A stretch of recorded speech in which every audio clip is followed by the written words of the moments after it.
You know, to be fair, I'm kind of on the same side as Chudelkin here, with how he wanted to be with the administrator. I mean, when you really think about it, and how she is, I mean, who wouldn't? I mean, let's just be real. Let's legitimately be real, okay? So, even though he's a creepy man, like, legit creepy, and what he was doing in the last episode, spying on Eugeo and the administrator, was just, what the hell? I will say what he did and his motive for even going after Kirito, Alice, and Eugeo, it's kind of, it makes sense. You know what? It does, in a certain twisted way.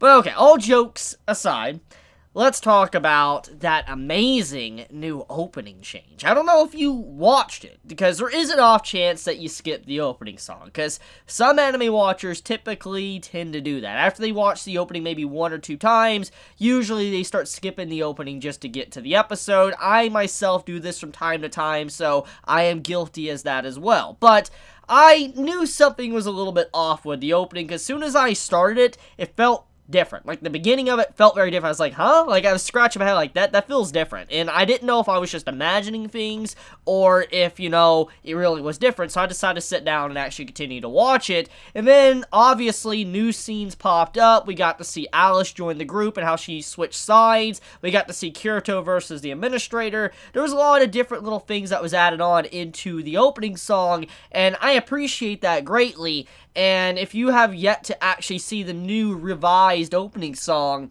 then go back to this episode and watch it. It's a really good opening, like the visuals and all that. It's just amazing. It fits a lot better than how, you know, the original visuals were. Like when the, you know, this opening song first came out, and the new visuals came out for it, you know, the opening was okay, but some of the visuals were a little bit rough in some areas. But seeing how this new opening version is, it's way better, honestly, than the previous version of the opening song, and I can't wait to see some of these events actually displayed throughout the anime. But anyways, getting on to the main point of this episode, let's talk about what Eugeo did, because he's a big part of this episode, like in terms of progression and, you know, the events of last episode and how he kind of changed sides.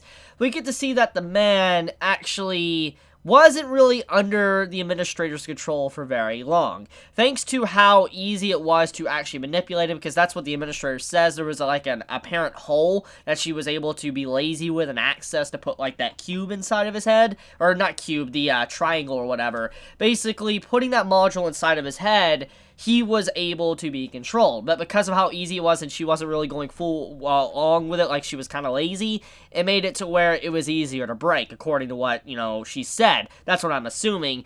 And because of that, you know, he was able to kind of remember everything, which in turn he turned against, you know, the administrator. Which, by the way, that entire scene once again reminds me of Star Wars. See, in the last episode of Sword Art Online, you had it to where Eugeo literally force-powered his sword over into his hands, which was pretty ridiculous, by the way. I even made a joke of it at the beginning of the, you know, last episode review.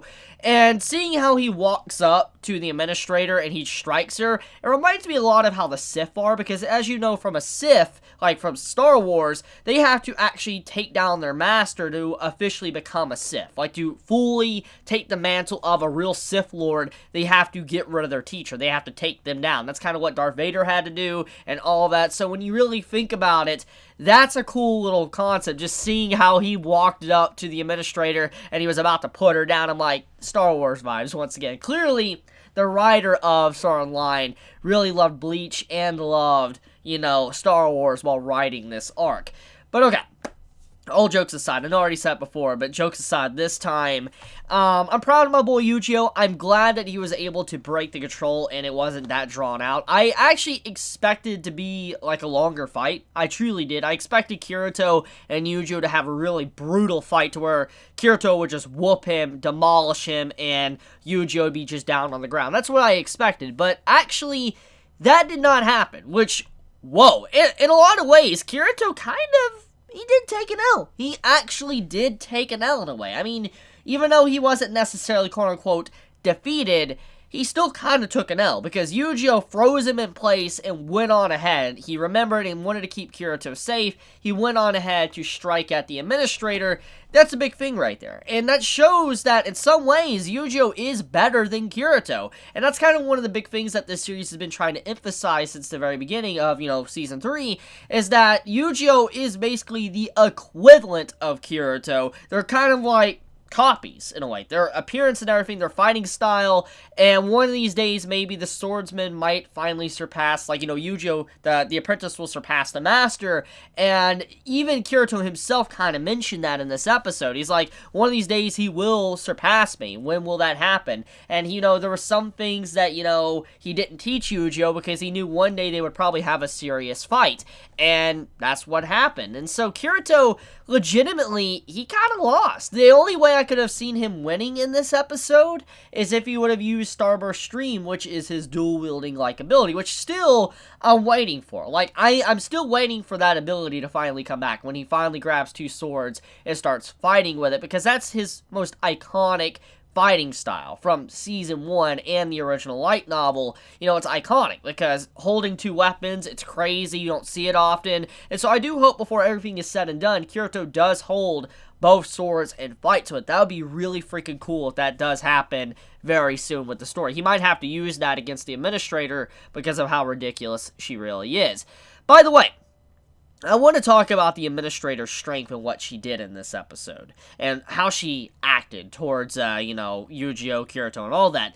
It's very clear by what she said about code, 871 or 071 or whatever. I forget the exact number, but she was talking about the code, which the code was the system placed on these AI, these Fluctlights, that, are not allowed to hurt people or kill people. These AI are under, a certain command, a system command.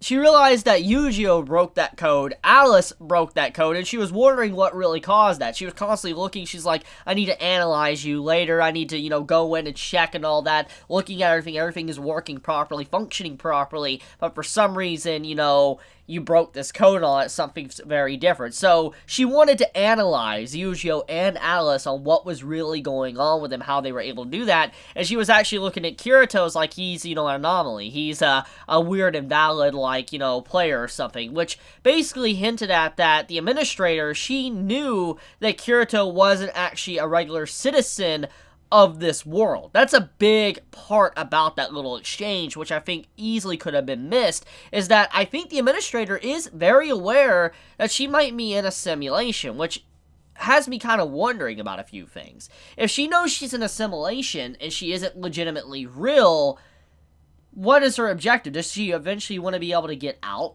of that world? Could that be possible? I mean, we know that they're trying to make AI and put them in bodies and stuff. We know that. But I wonder if that is a potential possibility, that she could exit this world and get into a different, body, because for her to seemingly appear to be aware of the outside world, I wonder if that is her in-game goal, to be able to access the real world and not be just confined in her, simulation world. It would really explain a few things. Which, by the way, I do want to talk about the fact that what Eugeo did against her when he tried to stab her, that was very impressive. I'm assuming the reason how he was able to really overpower her was thanks to, the incarnation system. For instance, the ability to kind of be motivated, believe, and all that, will it, and all that, the resolve to change the very fabric of the world itself. I'm assuming that's kind of what happened there because of how resolved Eugeo was to beat the Administrator. That's kind of how he shattered her barrier